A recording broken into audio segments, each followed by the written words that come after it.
네, 오늘은 이제 기독교 강요 4권 20장 내용을 함께 살펴볼 텐데, 이 20장이 기독교 강요의 이제 마지막 장입니다. 그래서 이 마지막 장을 칼빈 선생님은 국가의 통치 그리고 국가의 권력에 대해서 그리스도인들은 어떻게 반응하고 어떠한 자세를 취해야 되는가라고 하는 것을 이 기독교 강요 4권 20장의 내용을 통해서 우리에게 이야기하고 있습니다. 그래서 이 내용을 끝으로 이제 기독교 강요를 끝마치고 이제 다음 주부터는 다른 내용을 좀 살펴보려고 합니다. 근데 제가 어저께 또 최근에 계속 이게 요 신학 강좌 내용을 준비하고 나서 다음 주부터는 뭘 해야 되지? 계속 그 고민이 엄청 많았어요. 근데 제 솔직한 마음은 교회사를 좀 이렇게 함께 했으면 하는 마음이 있긴 하거든요. 뭐 그것이 초대교회사든 중세교회사든 교회사를 좀 이렇게 하고 싶은데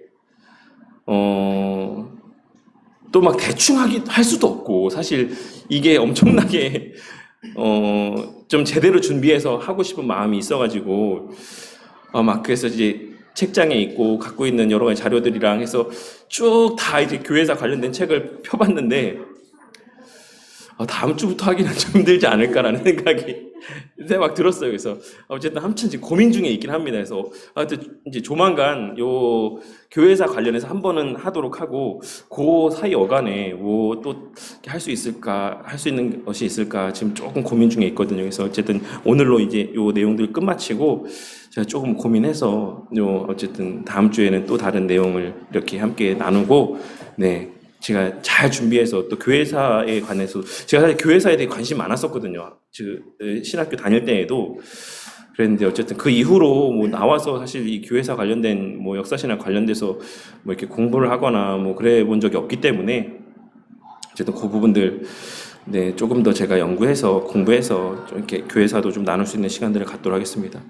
제가 뭐 나중 일이지만 이제 신학교에서 조금 더 공부를 할 생각이 있긴 한데, 그렇게 되면 조직신학이나 역사신학 둘 중에 하나를 하고 싶은 마음이 있어요. 그래서 어쨌든 뭘 하든지 열심히 해서 우리 성도님들에게 배운 정보를 또 다 잘 이렇게 나누도록 하겠습니다. 어쨌든 오늘은 이 시민정부를 끝으로 이제 기독교 강요를 좀 마치는 시간 갖도록 하겠습니다. 그 지난 시간에 제가 이제 우리가 아니죠. 카톨릭 사제들이 자신의 어떤 구별됨을 보이면서 우리 사제라고 얘기할 뻔했네요. 카톨릭 사제들이 자신의 특별함들을 내세우면서 체발을 한다라고 말씀드렸잖아요. 체발이라고 하는 것이 뭐 이제 머리를 깎는다라고 이제 얘기를 했는데, 그게 일단은 제가 이 내용들을 통해서 이제 말씀을 드리긴 했는데, 제가 곰곰이 이렇게 막 생각을 해봤어요. 어떤 체발을 했지? 그 체발이 도대체 뭐지? 이런 생각을 이렇게 하다가 이 기독교 강요의 다른 내용들을 보고 그 체발이 뭔지 알았습니다. 그 옛날에 중세 영화 보시면 수도승들을 볼 때 머리 여기 이렇게 대머리로 가운데만 이렇게 깎은 거 본 적 있으시지 않습니까? 뭐 중세 영화 때 뭐 이렇게 저때 뭐 로빈훗이나 막 이런 얘기 나올 때에도 거기에 꼭 등장하는 수도승들이나 뭐 그런 사람들 사제들 보면 요 가운데만 머리가 없게끔 머리 이렇게 남겨놓고 자른 거 보신 적 없어요? 영화나? 뭐 영화를 아예 안 보시는 거예요? 뭐 매체를 아예 안 보시나요? 네, 이제 그런 이제 가운데만 이렇게 놓고 머리를 이렇게 둥그렇게 남겨두는 그런 체발이 있어요. 근데 그거에 대해서 뭐 왕관을 상징하기 위해서 머리를 그렇게만 남겨놓고 가운데만 비워놓는다, 뭐 이렇게 뭐 설명을 하고 있기도 하더라고요. 그러니까 그렇게 가운데만 머리를 다 밀고 이렇게 머리를 남겨놓으면 그 모양이 왕관 모양이잖아요. 그러니까 그런 것처럼 그런 식으로도 자신들의 구별됨, 자신들의 영적인 권위, 그러니까 저는 사실 왜 저렇게 잘랐을까, 머리를 무슨 의미가 있고 무슨 목적에서 저렇게 잘랐을까, 이런 생각이 있었는데, 이제 앞에 기독교 강요에서 이제 그 체발에 대해서 칼빈 선생님이 이야기하고 있는 부분들을 보니까 그처럼 자신들의 어떤 영적인 권위들을 이제 내세우기 위한 하나의 방편이 그렇게 머리 가운데만 밀고 이 주변을 왕관과 같이 머리카락을 남겨두는 이런 체발을 이제 중세 시대 하기도 했다라고 합니다. 그래서 상식적으로 그 당시에 혹여라도 뭐 우리가 우리 성도님들이 미드나 이런 영화를 잘 안 보셔서 그런가 보군요. 네. 우리 뭐 한국 드라마에는 그런 장면이 나올 일이 없으니까. 근데 어쨌든 그런 장면을 혹여라도 나중에 보시게 되면 아, 이게 그런 방편 모습 가운데 하나였구나라고 생각하시면 될 것 같습니다. 그래서 제가 그 내용들을 준비하면서 그런 생각이 나서 지난 시간 내용을 잠깐 말씀드렸습니다. 이제 오늘은 이제 시민 정부에 대해서 함께 나눌 텐데 이제 우리는 기독교 강론의 마지막 장에 이르게 되었습니다. 경건한 자는 지상의 삶과 미래의 삶을 동시에 살펴야지만 됩니다. 이 말은 지상의 시민권과 하늘나라의 시민권을 동시에 갖고 있다라는 의미입니다. 자신은 하늘나라의 시민권을 소유했으니 더 이상 지상의 시민이 아니다라고 이야기하는 자들도 있기도 합니다. 그래서 이들은 집총을 거부하기도 하고 세금을 납부하지 않습니다. 이 사람들 누군 것 같습니까? 집총 거부하는 사람들. 여호와의 증인들이죠. 여호와의 증인들. 여호와의 증인들이 그래서 이제 그 군대를 가지 않습니다. 뭐 이제 살인하거나 이런 것을 하지 않겠다, 피를 묻히지 않겠다, 뭐 이런 이제 이유에서 이야기를 하는데 요 뒷부분에 이제 세금을 납부하지 않는다. 이 표현은 사실 좀 오해예요. 이게 몇 년 전에 이제 여호와의 증인의 양심적 신앙 거부가 합헌이다라고 이제 판정이 나왔잖아요. 그래서 이제 여호와의 증인들은 합법적으로 다른 대체를 하지 않습니까? 이제 그 감옥에 가지 않고 다른 걸로 이렇게 뭐 한다라고 하는 이야기를 제가 들었어요. 그게 2007년인가 몇 년 전에 이제 그런 뉴스들이 있었는데 그때 제기되었던 것이 어떤 문제였냐면 그러면 이제 앞으로는 양심적 이런 그런 병역을 의무를 기피하는 것뿐만 아니라 양심적인 세금 납부를 이제 그런 기피하는 모습들도 이제 헌법소원으로 낼 거다라는 이제 이야기들이 있었어요. 왜냐하면 그런 의견들이 여호와의 증인 안에서는 이제 그런 의견들이 있거든요. 이 세금이 물론 좋은 데 쓰여지기도 하지만 이 세금이 어쨌든 국방에 그런 어떤 전쟁과 관련된 것들을 준비하는데도 이 세금이 쓰여지기 때문에 우리는 그런 맥락에서의 양심의 어떤 찔림이 있어서 세금을 내지 않겠다. 이렇게 이야기를 하는 일부의 이런 그러니까 소수의 사람들이 있기도 합니다. 그러니까 그런 의견들 때문에 그러니까 여호와의 증인의 세금 납부 관련된 이슈는 있어 왔던 이야기인 것 같아요. 그래서 그것들 때문에 이제 병역이 그렇게 합헌이 되니까 나중에 이 사람들이 세금 납부에 있어서도 이의를 제기하지 않겠느냐라는 이야기들이 있었어요. 근데 그게 좀 더 크게 이슈가 돼서 그랬는지 모르겠지만 여호와의 증인 한국 공식 사이트에 보니까 그거에 대한 답변을 여호와의 증인에서 올려놨더라고요. 그래서 우리는 세금 납부를 기피하지 않는다. 우리는 물론 우리가 원하는 바대로 우리가 원하지 않는데 그 세금이 쓰여지는 것도 사실이긴 하지만 국가의 의무 가운데 상당수 부분에 국민의 권익과 어떤 안전들을 보호하는데 이 세금이 더 많이 쓰여지는 것을 우리도 알기 때문에 여호와의 증인이 세금 납부를 기피하게 할 것이다. 뭐 그런 주장들을 할 것이다라고 하는 것은 잘못된 주장이다.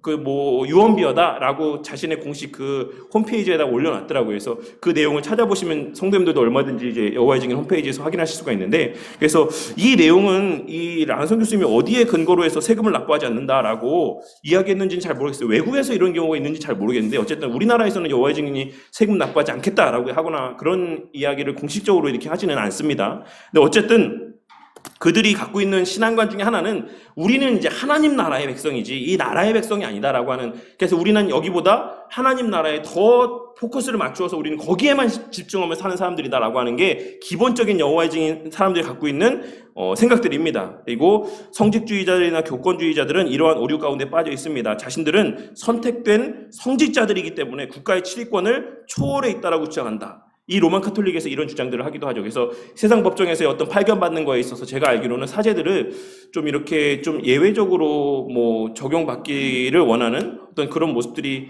있다라고 합니다. 뭐 잘은 모르겠는데 어쨌든 그런 주장들을 하긴 해요. 이와는 반대로 국가 권력이 기독교를 하나의 사회단체 취급하여서 정치적인 목적으로 악용하기도 합니다. 사실 우리나라에서 보면은 조금 이런 모습들이 없잖아 보이기도 하는 것 같기도 합니다. 공산주의자들이 특별히 이런 행동을 취하거나 보수적인 자들 가운데서도 신정정치를 꿈꾸는 자들이 있습니다. 신정정치를 꿈꾸는 대표적인 인물이 누굽니까 요새?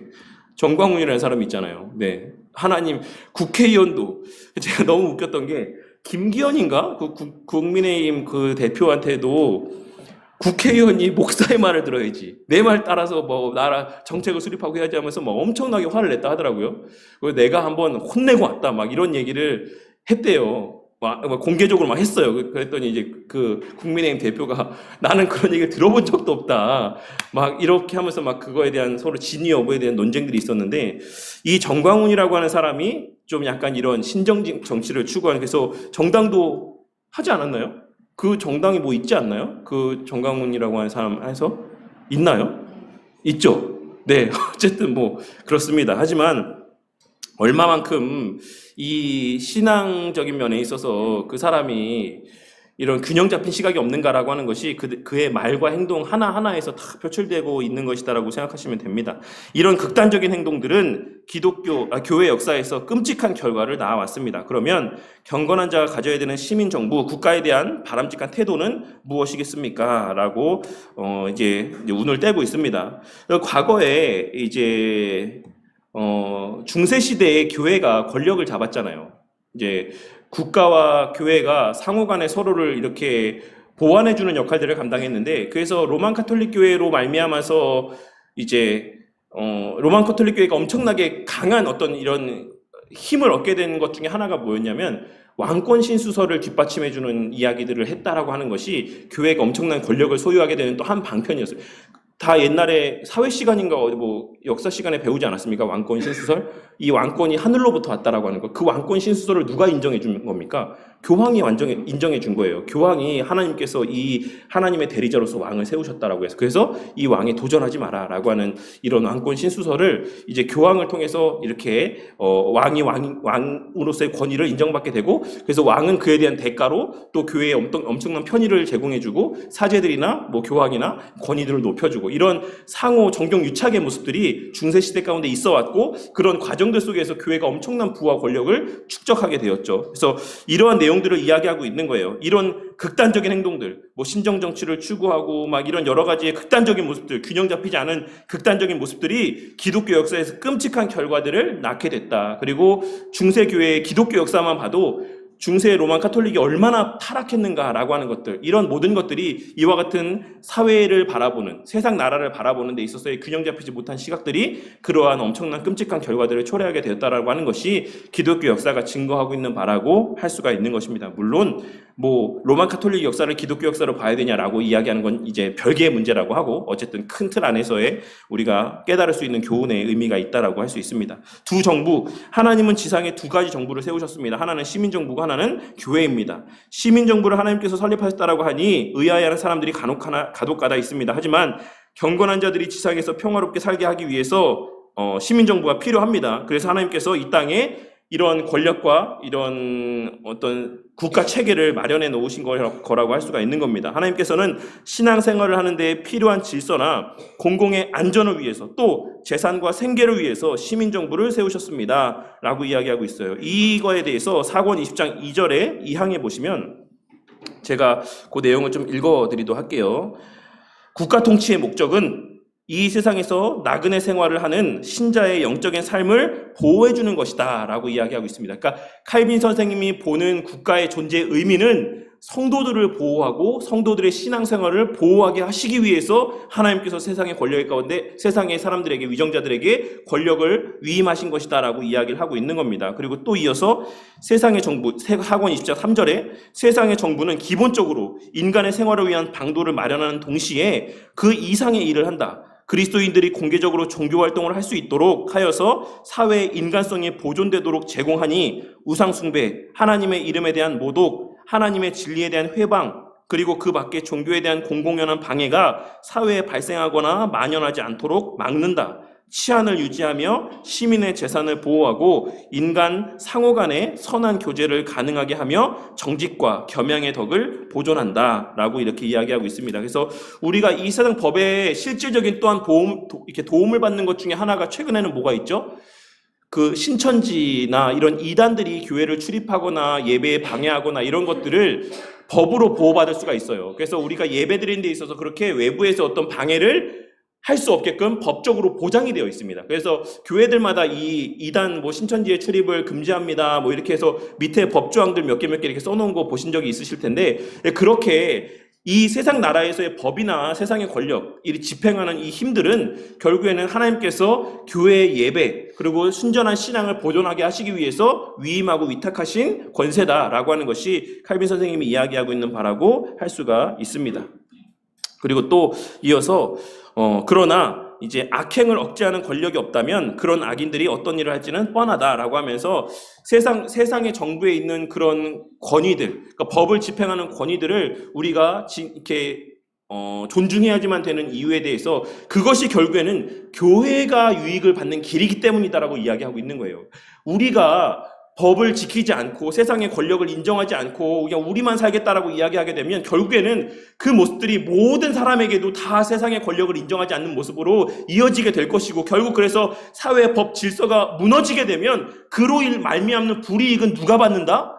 물론 다른 사람들도 받지만 교회도 받는다라는 거예요. 그래서 교회는 세상의 위정자들의 권력이나 그런 어떤 권위들을 인정해야지만 된다. 그것이 당장에는 불합리해 보일 수도 있고 그것이 마땅하지 않은 것처럼 내 가치와 부합하지 않을 때 그것이 불합리한 것처럼 여길 수 있지만 결국에 큰 거시적인 안목으로 봤을 때 그로 말미암는 혜택은 교회가 받는다. 하나님께서 그런 은혜들을 베풀어 주신다라고 칼빈 선생님이 계속해서 기독교 강요의 내용을 통해서 이야기를 하고 있습니다. 그리고 또 하나 말씀을 드리자면 사권 20장 5절에서 이런 이야기를 하고 있어요. 가장 주목할 것, 2절의 2항에 가장 주목할 것은 바울의 말로 그는 디모데에게 공중 집회에서 왕들을 위해서 기도하라고 충고했다. 곧 그 이유를 디모데전서 2장 2절에 기록된 말씀, 이는 우리가 모든 경건과 단정한 중에 고요하고 평안한 생활을 하려 함이니라 라고 이야기하고 있는 내용을 디모데전서 2장 2절의 말씀을 통해서 확인할 수가 있어요. 바울은 이런 말로써 교회의 지위를 왕들의 보호에 맡겼다. 바울 사도가 그렇게 이야기했다라는 것이죠. 그러니까 너희들은 위정자들을 위해 기도해라. 나라에 세우신 위정자들을 위해 기도해라. 왜냐하면 우리가 모든 경건과 단정한 중에 고요하고 평안한 생활을 하게끔 하기 위해서다. 그 사람이 이뻐서가 아니다.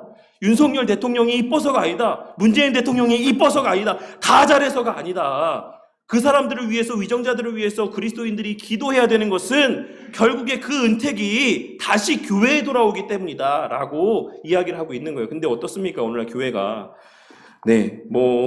문재인 대통령이 대통령으로 있을 때도 엄청나게 막 나가서 광화문에서 시위하고 난리치고, 지금도 또 이제 정권이 바뀐 중에는 또 반대편의 사람들이 또 가서 난리하고 시위하고 데모하고 내려오라 하고 이러고 있지 않습니까? 근데 어쨌든 우리가 기독교 강요의 내용을 살펴보고 있으니까, 그러니까 이에 대한 여러 가지 오늘날에는 이제 성경적인 어떤 주장하는 바가 다 여러 가지가 있지만 어쨌든 오늘 이 시간은 기독교 강요를 중심으로 내용을 살피니까 칼빈 선생님이 무엇이라고 이야기했는지만 살펴보는 시간을 갖도록 할게요. 이 다른 의견들에 대해서는 나누지 않도록 하겠습니다. 국가의 지도자는 시민 정부가 존재하는 목적을 알고 하나님을 두려워하는 심정을 가져야지만 됩니다. 부정적인 방법으로 지도자가 되었다라고 하여서 반대하면서 데모와 같은 불법 또는 폭력 집회를 자행해서는 안 됩니다. 어떤 지도자라도 선출이 되면 그가 시행하는 법들을 준수해야지만 됩니다. 불합리하게 선출되었다라고 불평하면서 법을 무시하는 것은 바르지 못한 행위입니다. 엄청나게 논란의 요지가 있는 표현이죠.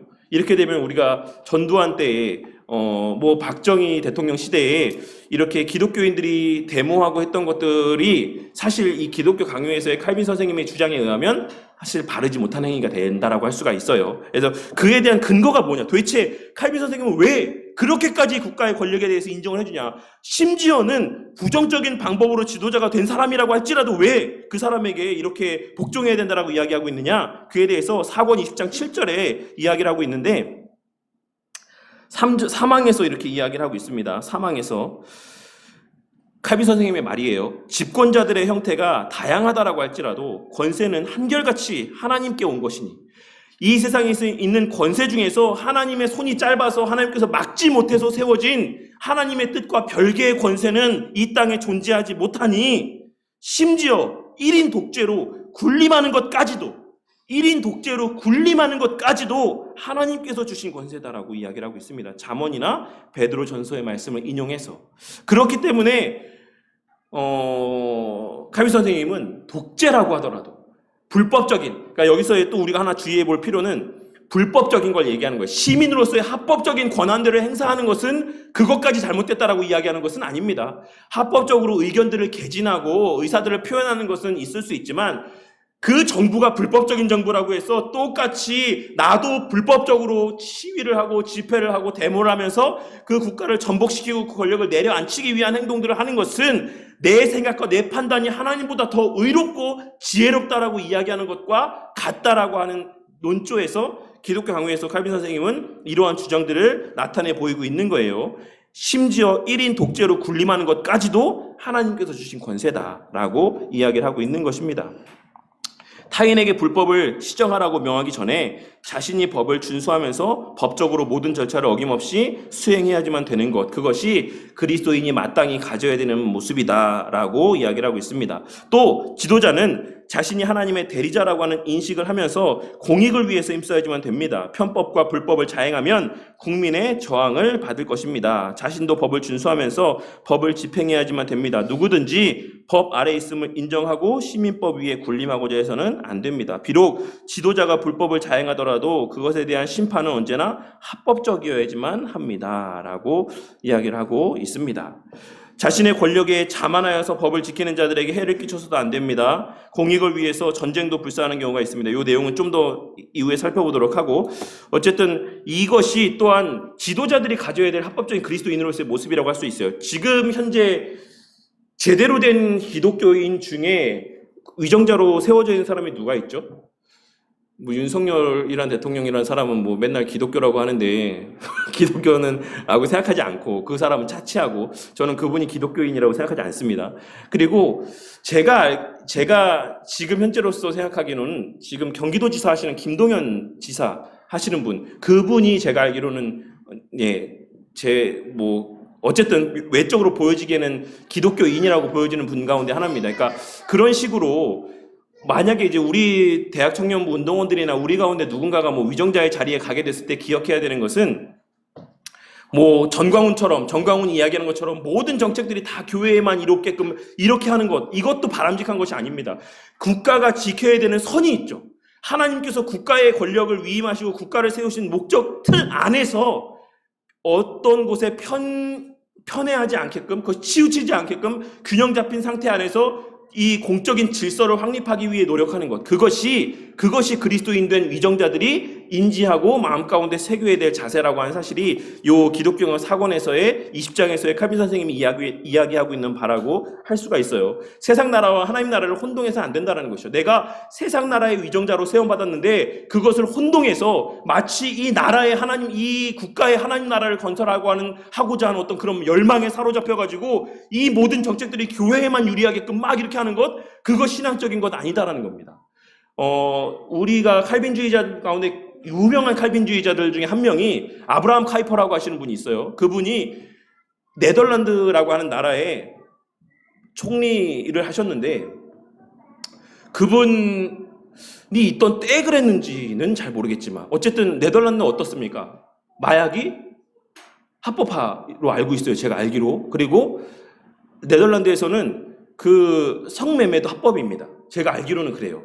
그러니까는 그 아브라함 카이퍼가 4대 칼빈주의자 중에 한 명이라고 꼽히는 그러한 되게 신앙적인 인물이고 총리이자 또한 신학자이기도 한데, 그분이 그렇게 나라를 다스리는 중에, 그러니까 물론 속속들이 다 알지 못해요. 제가 네덜란드 사람도 아니고 전체적인 상황도 모르지만 어쨌든 그렇다라고 해서 그분이 그런 세상적인 권력을 등에 업게 되었을 때, 개혁주의자로서, 신앙인으로서, 기독교인으로서 세속적인 권력을 그가 입게 되었을 때 그것을 통해서 완전한 기독교 국가를 세우고자만 그 권력을 사용하지 않았다라는 거예요.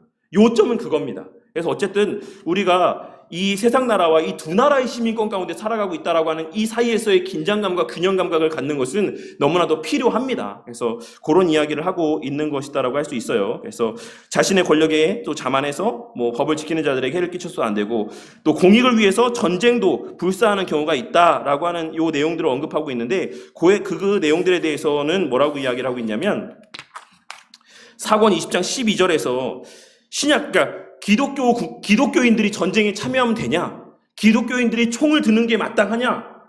사랑을 이야기하는 기독교인들이 전쟁하는 게 맞냐? 라고 하는 이야기들을 하는 사람들도 있어요. 여호와의 증인도 대표적인 사람들 가운데 하나고, 근데 거기에 대한 반론을 뭐라고 제시하고 있냐면, 신약 성경에 전쟁을 해도 좋다라고 가르치는 증거가 없다. 그렇기 때문에 우리는 전쟁해서 안 된다. 라고 이야기하는 사람도 있는데, 그 사람들에게는 세 가지로 답변할 수가 있다. 첫째, 집권자들이 주민을 방위하지 말아야지만 되는 이유도 성경에 없다라는 것이죠. 그러니까 방어의 목적을 위한 전쟁도 하면 안 된다 라고 이야기하고 있는 바가 없다라는 겁니다. 성경에서. 그러니까는 전쟁, 방어를 위한 목적에서 전쟁은 살상은 해도 된다라고 하는 것이 기독교 강에서 이야기하고 있는 바고, 또 사도들의 관심은 그리스도의 영적인 왕국 건설에 있었으므로 그들의 글에서 이 문제와 관련된 명백한 말을 찾아서는 안 된다. 그러니까 사도들의 말, 사도들의 관심은 오직 하나님 나라에만 있었다. 근데 그 하나님 나라에만 관심이 기울어져 있는 성경 말씀에서 이 세상 나라에 대한 어떤 가르침들을 뽑아내려고 하면 안 된다. 그건 너무나도 지나치게 이 말씀을 이제 적용하는 게 된다라고 하는 것이고, 마지막 셋째로는 어거스틴이 잘 설명한 것 같이 세례 요한이 군인들에게 받는 봉급으로 만족하라라고 말하였을 뿐 무기를 드는 것 자체를 금하지 않았다. 누가복음 3장 14절에서 기록된 말씀을 통해 알 수 있는 것이 군인도 하면 안 돼. 너 군인으로 그리스도인이 군인하면 안 돼. 라고 이야기한 것이 아니라 군인을 하는 것을 인정하고 군인의 존재를 인정하고 다만 자신의 봉급에만 만족하라라고 이야기했다라고 하는 것은 이 지금 세례 요한도 이 성경의 말씀에 언급되는 데 바로 따르면 군인의 존재를 인정했다라고 하는 것이죠. 그렇기 때문에 우리가 기독교인은 군대 가면 안 된다? 기독교인은 전쟁하면 안 된다? 이것은 사실 성경적인 뒷받침이 희박하다라고 이야기를 하고 있는 것입니다. 그래서 공익을 위해서는 전쟁할 수 있다. 공익을 위해서, 사사로운 이익을 위해서. 지금 러시아의 어떤 푸틴이나 그리고 많은 사람들이 지금은 다 이제 일반적으로는 적이랑 전쟁하고 있는 우크라이나만 피해자인 것처럼 이야기하지만, 예전에도 말씀드렸던 것처럼 우크라이나의 지금 젤렌스키 대통령도 전쟁이 일어나기 이전에는 많은 실정들을 했고 엄청나게 국민들의 지지를 받지 못하고 땅에 떨어진 가운데 있었다라고 합니다. 제가 우크라이나에 관심이 없어가지고 전쟁 이전에 어땠는지 몰랐지만 나중에 이제 알게 된 바로는 이제 그 젤렌스키라는 대통령이 국민들의 지지를 얻지 못하고 있었어요. 엄청나게 인기가 없었어요. 근데 그런 상황 속에서 이제 우리나라가 민주당이 친일파를 이용하고 국민의힘이 반공을 이용하는 것처럼 우크라이나의 젤렌스키 대통령은 누구를 이용했냐면 러시아와 푸틴을 이용했어요. 그렇게 해서 자신의 어떤 그런 것들을 이용하기 위해서 러시아에 있는 선교사님 말을 따르자면 저희는 모르지만 계속 세상적인 말로 깐족깐족 됐다 그래야 되나요? 막 푸틴이 열받을 만한 그런 막 행동들을 엄청나게 했다라고 하더라고요. 그래서 러시아 선교사님은 뭐라 이야기하냐면 우리도 참을 만큼 참았다. 그러니까 근데 지금 물론 푸틴이 행하고 있는 것이 다 옳다라는 게 아닙니다. 그 전쟁 중에서의 그 전쟁 범죄들이 마땅하다, 해도 된다, 이것을 이야기하고 있는 게 아니에요. 전쟁을 벌이게 된 상황 가운데 일방적으로 러시아만이 악심을 품고 가만히 있는 우크라이나를 쳐들어간 게 아니라 우크라이나도 러시아가 전쟁을 벌일 만한 빌미들을 계속해서 제공을 해줬다라는 것이에요. 그래서 그 국내의 어려운 국면을 이제 러시아로 떠넘겼다라는 거예요. 지금 그래서 젤렌스키 대통령 지지율이 엄청나게 높지 않습니까? 국민들이 엄청난 지지를 받고 있지 않습니까? 그러니까 이런 것들을 통해서 알 수 있는 것. 전쟁이라고 하는 것은 어떤 진짜 우리나라처럼 옛날에 우리나라는 진짜 우리가 일본한테 깐족되지 않았잖아요. 우리가 소련이나 중국이나 이런 데 나라에 막 깐족되지 않았습니까? 우리는 진짜로 가만히 있는데 일본이 쳐들어왔고, 우리는 진짜 가만히 있는데 중국에서 쳐들어오고 막 이러지 않았습니까? 북한에서 쳐들어오고. 이런 것처럼 이런 경우에 있어서의 그리스도인이 칼을 들고 총을 들고 그 전쟁에 있어서의 국민으로서의 방어하기 위한 도리를 다하는 것은 맞다고 할 수 있어요. 근데 그 외에 사사로운 어떤 목적에서의 전쟁에 그리스도인이 가담하는 것은 좀 별개의 문제입니다. 그것은 좀 우리가 깊이 생각해 볼 필요가 있어요. 그래서 이 나라에선 이익이지만 저 나라에선 침략일 수 있기 때문에 항상 지도자나 국민은 공정성을 상실하지 말아야 된다. 특별히 그리스도인은 더 이 전쟁이 합당한 전쟁인가라고 하는 것들에 대해서 묻고 또 묻고, 나라에서 전쟁을 벌이고자 했을 때 그것에 대한 정당성이 없다라고 하면 절대적으로 반대할 수 있는 의견들을 표출해야지만 되는 겁니다. 기독교인의 임무, 경건한 자들은 먼저 국민의 한 사람이라는 사실을 인식해야지만 됩니다. 지상의 삶보다 하늘나라의 삶을 소망하지만 사는 날 동안 정직하고 바르게 살아야지만 합니다. 이웃을 사랑하라고 하는 하나님의 계명에 따라 국민의 한 사람으로 준수해야 되는 헌법과 사회법을 지키고 이 일을 위해서 교육과 국방과 납세와 같은 국민의 의무를 충실히 이행해야 됩니다. 국민의 4대 의무가 있는데 한 가지 빠졌는데 혹시 4대 의무 뭔지 기억하십니까? 성도님들? 교육의 의무, 국방의 의무, 납세의 의무, 그리고 또 하나. 국민의 4대 의무가 뭐죠? 저도 생각이 안 나서 찾아봤거든요. 근데 이게 너무 생소하더라고요. 근로의 의무더라고요. 근로의 의무. 근로해야 되는 의무가 있습니다. 이거 국민의 일해야 되는 게 의무예요. 전 진짜 제가 이것을 공부했었는지도 되게 생소하더라고요. 근데 국민의 4대 의무 중에 하나는 근로 의무가 포함되어 있어요. 근데 그래서 그런지 라은성 교수님도 4대 의무 중에 네, 4대 그 근로 의무는 빼고 교육과 국방과 납세 의무만 여기다 써놓으셨더라고요. 어쨌든 이 일을 위해서 우리 국민은 교육의 의무나 국방의 의무나 납세 의무 같은 국민의 의무를 충실히 수행해야지만 된다. 이것이 그리스도인으로서도 마땅히 행해야 되는 바다. 어떤 교회 지도자들은 자신이 목사니까 하나님의 법만 지킬 것이라고 이야기합니다. 필요에 따라서 이 법 저 법을 넘나드는 박쥐와 같은 사람이다 라고 이야기하고 있습니다. 목사는 목사이기도 하지만 한 나라의 국민입니다. 목사가 세상법 위에 존재하지 않고 목사라고 하면 사실 세상의 법을 어길 일들이 발생해서는 안 돼요. 왜? 엄밀하게 이야기하면 하나님의 법, 말씀의 법이 세상법보다 더 엄밀한 윤리적인 잣대를 요구하고 있기 때문에 그렇습니다. 아니라고 생각하십니까? 교회법이 엄밀하게 생각하면 세상법보다 더 엄밀한 도덕적인 수준을 요구해요. 그러니까 이게 사실 말 자체가 되지 않는 거예요. 나는 하나님의 법만 따른다? 말이 안 돼요. 사실 하나님의 법만 따르면 세상의 법을 어길 일이 없습니다.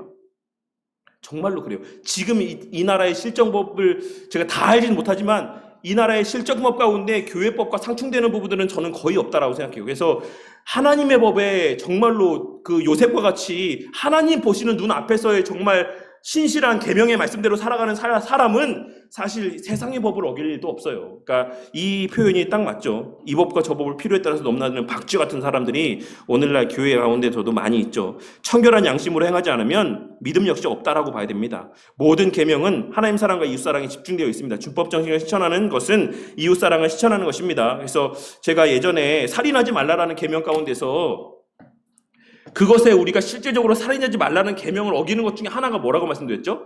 교통법규 어기는 것도 살인하지 말라는 계명에 저촉되는 행위라고 말씀드렸죠.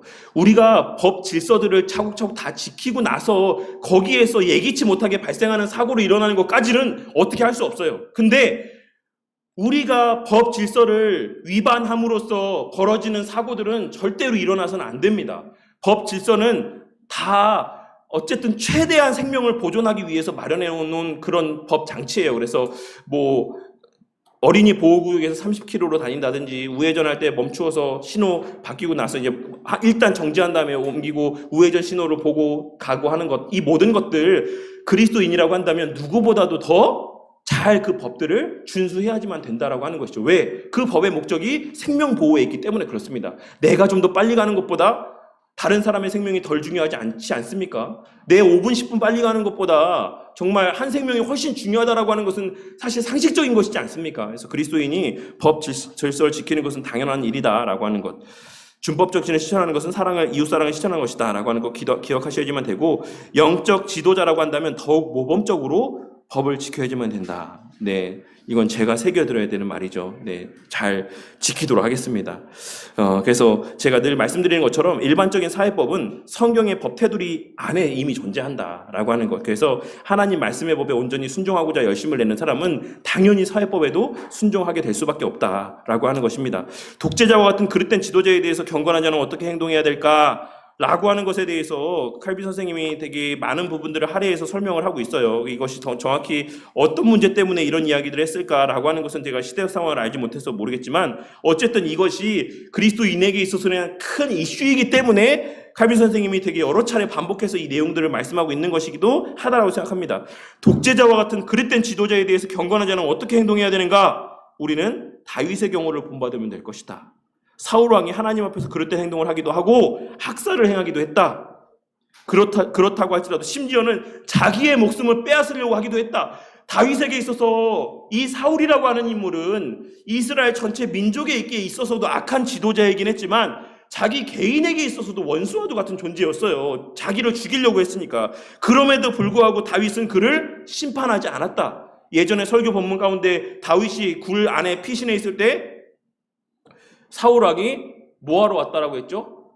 대변 보러 들어왔다라고 했잖아요. 대변 보러 들어왔다. 뭐 잠을 자러 왔다라고 할 수도 있지만 어쨌든 그런 상황에서도 다윗은 그를 해하지 않았어요. 심지어는 그냥 그 옷자락 망토만 베었음에도 불구하고 그 일로 말미암아서 다윗이 어땠다 했습니까? 그 마음이 양심이 심히 찔렸다라고 했어요. 그것이 그리스도인의 마음이어야 합니다. 내가 하나님 위치에서 이 사람이 잘했고 잘못했고를 판단하고 심판하려고 하는 것. 그것은 그리스도인으로서 마땅한 마음가짐이 아니다라고 하는 것이 칼빈 선생님이 이야기하고 있는 바라고 할 수가 있어요. 또 제가 예전에도 이 인용을 드린 적이 있었는데 제가 아마 이것을 문재인 대통령 집권 시에 막 이 시위하는 것 때문에 이 얘기를 했었나요? 어쨌든 했던 것 같아요. 로마 제국이 기독교인들을 무참히 학살했을 때에도 경건한 자들은 이에 반항하지 않았다라고 했습니다. 어떻게 했죠? 그냥 물론 그것을 따르진 않았죠. 로마 황제들이 요구하는 것 황제 숭배에 따르진 않았지만 그렇다라고 해서 그 황제를 내려앉히려고 이런 무장투쟁을 하지도 않았어요. 기독교인들은 그냥 내 신앙을 지키며 죽어갔죠. 그 사람이 힘이 없어, 그 사람들이 힘이 없어서 그랬겠습니까? 멍청해서 그랬습니까? 아니죠. 그 사람들은 하나님의 권위를 인정했기 때문에 그렇습니다. 그리고 그 사람들에게는 더 나은 원하는 바가 있었기 때문에 그래요. 우리가 죽어도 천국에 가니 죽는 것도 기쁨이다라고 그들은 여기면서 기꺼이 죽어갈 수 있었다라는 것입니다. 그래서 우리가 이러한 역사 가운데 다윗의 예나 또 초대교회 기독교인들의 그 로마의 극심한 박해 속에서 그들이 어떻게 행동했는가라고 하는 것을 빗대서 오늘날 이 시대 가운데 이런 세우신 위정자들에 대해서 우리가 어떤 마음을 가져야 되는지도 생각해 볼 수 있어야지만 됩니다. 북한의 경우처럼 비록 독재자가 군림하지만 쿠데타와 같은 것들을 도모해서는 안 됩니다. 네, 이거는 저의 견해는 아닙니다. 이거는 저의 견해는 아니에요. 이거는 그렇다고 해서 뭐 제가 이거에 대해 완전하게 반대되는 견해를 갖고 있다라고 할 수 없지만 어쨌든 안은성 교수님의 견해입니다. 하지만 우리가 북한의 주민들에 대해서 기도해야 되고 그들에 대해서 관심을 기울여야 되는 것은 맞습니다. 네, 맞습니다. 그것은 우리의 의무고 도리예요. 그 이유는 시민정부는 하나님께서 세우신 것이기 때문입니다. 하나님께서 심판하실 것입니다. 하나님은 악한 자를 사용해서 일하기도 하십니다. 어떤 일이든지 우연은 없습니다. 악한 자가 독재를 행한다고 하더라도 그를 하나님의 대리자로 인정해야지만 됩니다. 라고 이야기하면서 사권 20장 25절에서 또 반복해서 또 이야기하고 있는 바가 무엇이냐면 악한 왕이 하나님께서 땅 위에 내리시는 진노임은 증명할 필요가 없으므로 그에게 공적인 권세가 주어져 있는 한 하나님의 백성은 그들에게 가장 훌륭한 왕이 주어졌을 때와 마찬가지로 악한 지배자에게도 공경과 존경을 드러내야지만 된다. 이게 무슨 말이죠? 이것을 오늘날 지금 시대에 빗대어 생각해보면 뭡니까?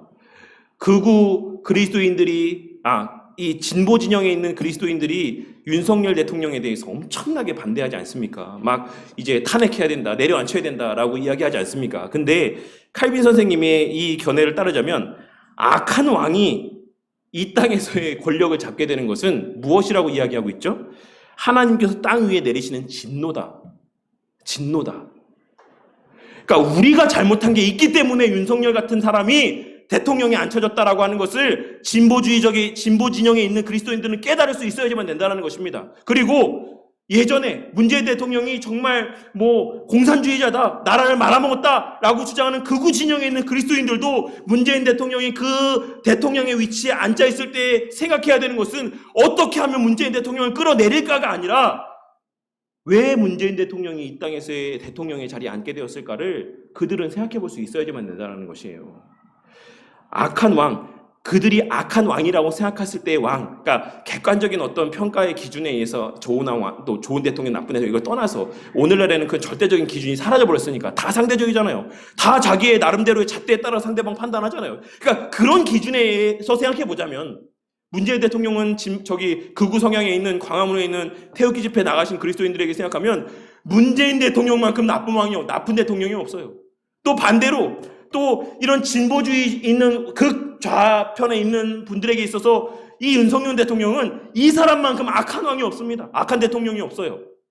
근데 정말로 이 사람들이 그리스도인이라고 하는 자신의 정체성을 인정하고 있다라고 한다면 그런 대통령이 세워지게 되었을 때, 그리고 그들이 믿는 하나님이 전지전능한 하나님이라는 사실을 그들이 인지하고 있다라고 한다면 왜 하나님께서 그런 대통령을 세우셨나는가에 대해서도 생각해 볼 수 있어야지만 된다는 거예요. 진보주의적인 진영에 있는 사람도 보수적인 이런 진영에 있는 사람도 남 탓만 할 게 아니라 이 칼빈 선생님이 이야기하고 있는 것처럼 악한 왕이 하나님께서 땅 위에 내리신 진노라고 하는 사실이 기독교 역사 가운데 얼마나 많이 있습니까?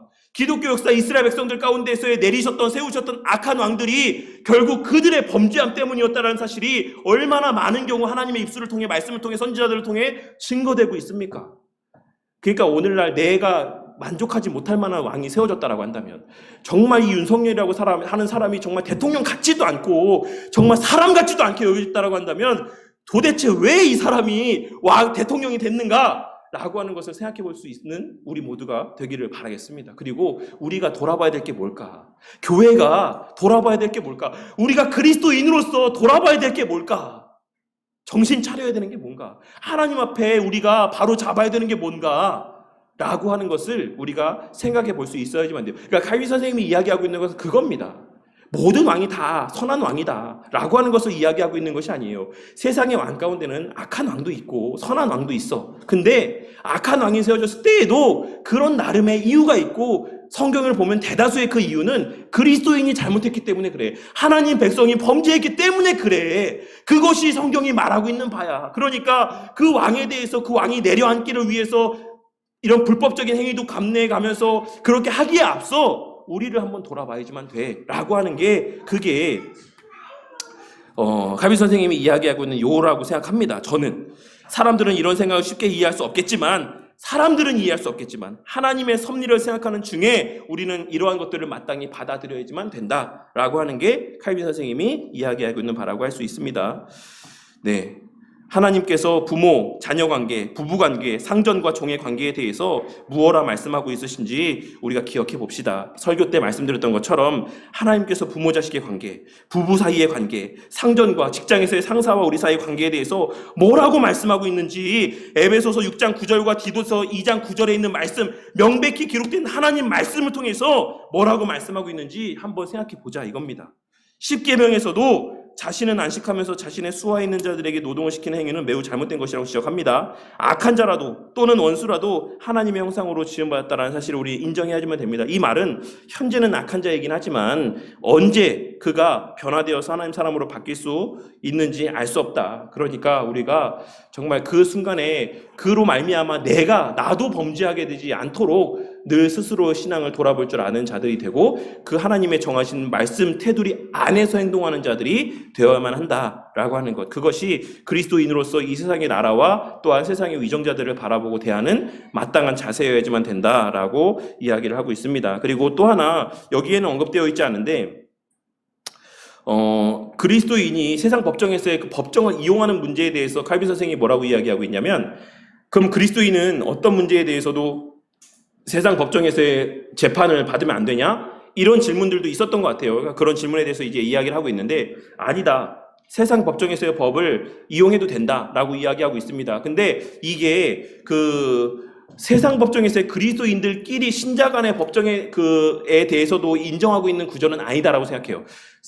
불신자와 신자들 사이에서의 이 관계가 얽혀 있을 때에 자신의 권리를 쟁취하기 위해서 세상의 법을 이용하는 것은 필요하다라고 이야기를 하고 있는. 왜냐하면 세상 교회법은 물리력이 없기 때문에 그렇습니다. 그래서 아무리 그 사람이 교인이 아닌데 그것을 교회법으로 해서 진행하려고 해도 할 수 없지 않습니까? 그런 측면에서 칼빈 선생님은 그런 경우에 세상 법정에서 소송하는 것은 가하다라고 이야기를 하고 있어요. 근데 이것이 신자 간의 소송에도 적용할 수 있는 부분의 문제는 아니라고 생각합니다. 그래서 그렇게 확장해서는 안 될 것 같고, 그리고 또 하나 4권 20장 32절에 마지막 요거 하나를 읽어드리고 마치도록 할게요. 4권 20장 32절에 있는 내용은 하나님께 대한 불복종이 되지 않아야지만 되는 인간에 대한 복종입니다.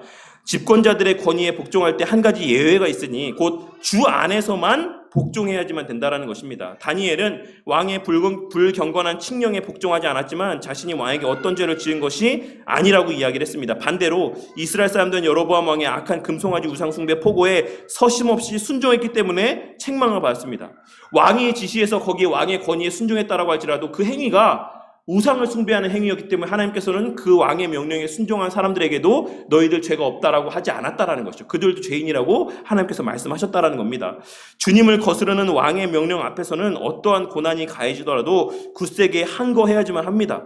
왕은 항거하는 사람을 가장 싫어하는 법이기 때문에 왕이었던 솔로몬은 왕의 진노는 사륙의 사자와 같다라고 이야기를 했습니다. 그러나 하늘의 사자인 베드로는 사람보다 하나님을 순종하는 것이 마땅하니라 라고 이야기하고 있습니다. 우리는 경건을 버리기보다는 차라리 고통을 받는 것이 주님께서 요구하시는 것이다라는 생각으로 위로를 얻어야지만 됩니다. 참으로 우리는 그리스도로 말미암아 구원을 받았고 그리스도께서는 우리의 구원을 위해서 자신을 희생하셨으므로 우리는 사람들의 악한 욕망의 종이 되어서는 안 되며 더욱이 그들의 불경건한 명령에 복종해서는 안 된다라고 하는 바울의 말을 명심해야지만 된다라고 할 수 있습니다. 그래서 제가 앞서 예로 들었던 다윗의 예나 사울의 예가, 다윗의 예나 초대교회 그 성도들의 모습이 가장 우리의 이 땅에서의 우리가 기억해야 될, 또 마음에 새겨야 될 중요한 모범이 된다라고 생각합니다. 그래서 뭐 대통령이, 뭐 국회의원들이 교회에 반하는 법을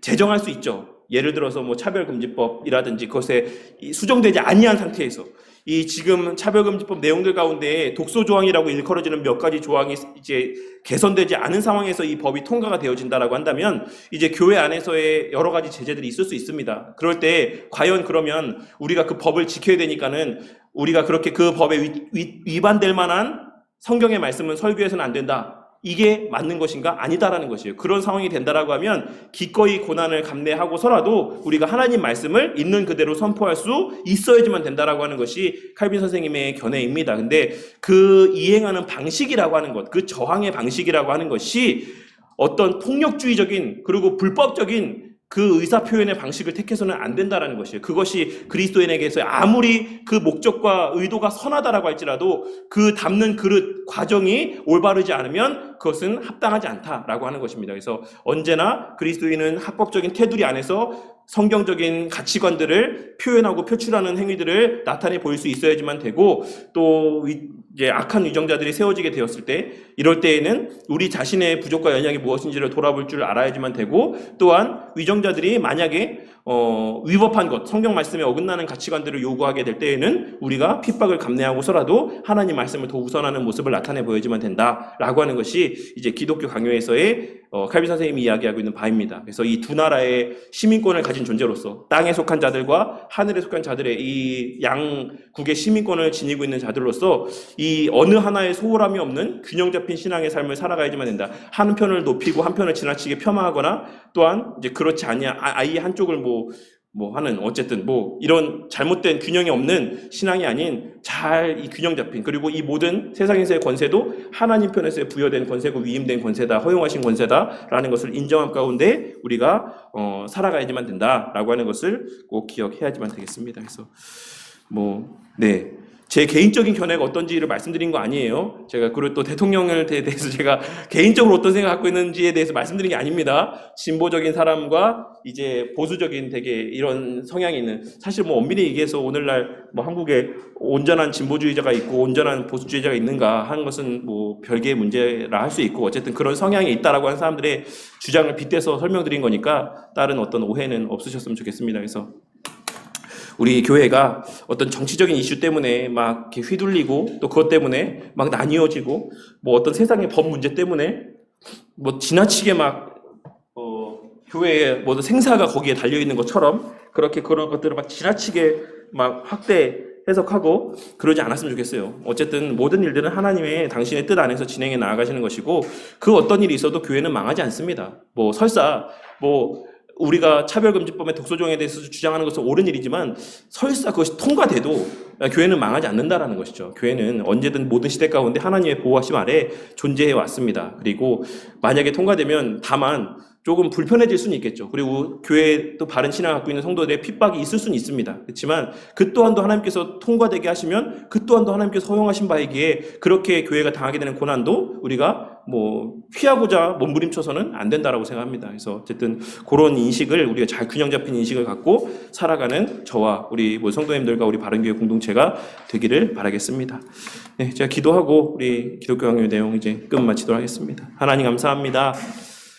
오랜 시간 우리가 기독교 강요의 내용을 함께 살펴봤습니다. 앞서 기도할 때도 언급했던 것처럼 사실 우리가 기독교 강요의 내용을 살펴봤다라고 하지만 참 그렇게 이야기하기도 또 부끄러울 만큼 또 너무나도 이렇게 부분 군데군데 이렇게 표면적인 이야기들만 또 살펴본 것 같기도 합니다. 하지만 주님, 그렇게라도 주님께서 이 기독교 강요의 내용들을 살펴보며 우리에게 깨닫게 하시길 원하는 바를 또한 깨닫게 하시고 우리 각자의 마음 가운데 새기게 하신 줄 믿사오니, 주님, 이것이 우리의 한 귀로 또 들려지고 한 귀로 흘려나가는 것이 아니라 정말 우리가 이렇게 믿음의 선배들을 통해서 성경적인 근거를 갖고 남기게 하신 가르침들을 마음 가운데 새기고 유의하며 또 이 세상에서의 두 나라 시민권을 가진 자들로 또 균형 잡힌 신앙의 삶을 살아가는 자들이 되게 하여 주시고, 또 믿지 않는 자들에게 있어서 윤리적이고 도덕적인 면에서 책 잡히지 아니하고 또 본이 되는 삶의 모습을 나타내 보일 수 있는 우리 모든 바른교회 성도님들이 되도록 은혜 베풀어 주시옵소서. 그 외에도